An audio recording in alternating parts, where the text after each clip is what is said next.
Pushpa 2 release തിരക്കിനിടെ സ്ത്രീ മരിച്ച കേസിൽ നടൻ അല്ലു അർജുന ഇടക്കാല ജാമ്യം. കുറ്റം പ്രഥമദൃഷ്ട്യാ നിലനിൽക്കില്ലെന്ന് തെലങ്കാന ഹൈക്കോടതി പറഞ്ഞു. അല്ലുവിനെ 14 ദിവസം റിമാൻഡ് ചെയ്ത നമ്പള്ളി മജിസ്ട്രേറ്റ് കോടതി ഉത്തരവിന് പിന്നാലെയാണ് ഹൈക്കോടതി ഇടക്കാല ജാമ്യം അനുവദിച്ചത്. സ്ഥിരം ജാമ്യത്തിനായി വിചാരണ കോടതിയെ സമീപിക്കാമെന്നും ഹൈക്കോടതി വ്യക്തമാക്കി. അല്ലു അർജുന്റെ അറസ്റ്റിൽ സർക്കാരിനെ വിമർശിച്ച BJP, TRS കക്ഷികളും സിനിമാ പ്രവർത്തകരും രംഗത്തെത്തി. ശ്യാം ദേവരാജ് നൽകും കൂടുതൽ വിവരങ്ങൾ. ശ്യാം ദേവരാജ്, ഇപ്പോൾ ഈ വിഷയത്തിൽ ഇടക്കാല ജാമ്യം അനുവദിച്ചുകൊണ്ട് ഹൈക്കോടതി പറഞ്ഞ വാചകങ്ങൾ അത് കൂടുതൽ ചർച്ചയായി മാറുകയല്ലേ? എന്തൊക്കെയാണ് വാദപ്രതിവാദത്തിനിടയിൽ ഇന്ന് കോടതിയിൽ നടന്നത് ഇന്നത്തെ നാടകീയ സംഭവങ്ങൾക്ക് ശേഷം?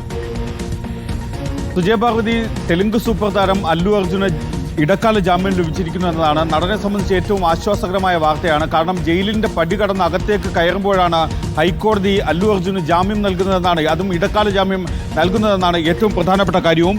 വ്യവസ്ഥകളോടെയാണ് തെലങ്കാന ഹൈക്കോടതി അല്ലു അർജുന് ജാമ്യം നൽകിയത്. 4 ആഴ്ചത്തേക്കാണ് ഇടക്കാല ജാമ്യം. 50,000 രൂപയുടെ സ്വന്തം ജാമ്യം നൽകണമെന്നതാണ് ഒരു വ്യവസ്ഥ. രണ്ടാമത്തേത്, അല്ലു അർജുൻ അന്വേഷണവുമായി സഹകരിക്കണമെന്നും ഹൈക്കോടതി അല്ലു അർജുനോട് നിർദ്ദേശം നൽകിയിട്ടുണ്ട്. അല്ലു അർജുൻ സാക്ഷികളെ സ്വാധീനിക്കരുതെന്നും ഹൈക്കോടതി വ്യക്തമാക്കുന്നു. ഈ ഉത്തരവ് നൽകാനായതിൽ, അതായത് അല്ലു അർജുനെ പോലൊരു സൂപ്പർ താരത്തിനുമായി ബന്ധപ്പെട്ട കേസ് പരിഗണിക്കുന്നതിലും അത്തരമൊരു ഉത്തരവ് പുറപ്പെടുവിക്കാനായതിലും ജഡ്ജി ജെ ശ്രീദേവി വ്യക്തിപരമായ സന്തോഷം കൂടി പ്രകടിപ്പിക്കുകയും ചെയ്തു.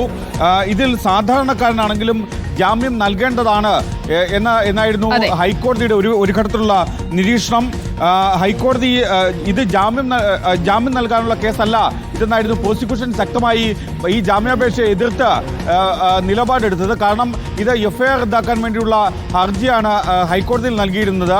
അതിലാണ് ജാമ്യം നൽകുന്ന ഇടക്കാല ജാമ്യത്തിന്റെ ആവശ്യം പരിഗണിച്ചതും ഇടക്കാല ജാമ്യം നൽകിയതും. അങ്ങനെ ഒരു ജാമ്യം നൽകാനാകില്ല എന്ന കാര്യമാണ് പ്രോസിക്യൂഷൻ നിലപാടെടുത്തത്. പക്ഷേ പ്രഥമദൃഷ്ട്യാ കുറ്റം നിലനിൽക്കില്ല എന്ന് പറഞ്ഞുകൊണ്ടാണ് ഇടക്കാല ജാമ്യം അനുവദിച്ചത്. വിചാരണ കോടതിയെ കൂടുതൽ ജാമ്യ നടപടികൾക്കായി സമീപിക്കാനും കോടതി നിർദ്ദേശിച്ചു.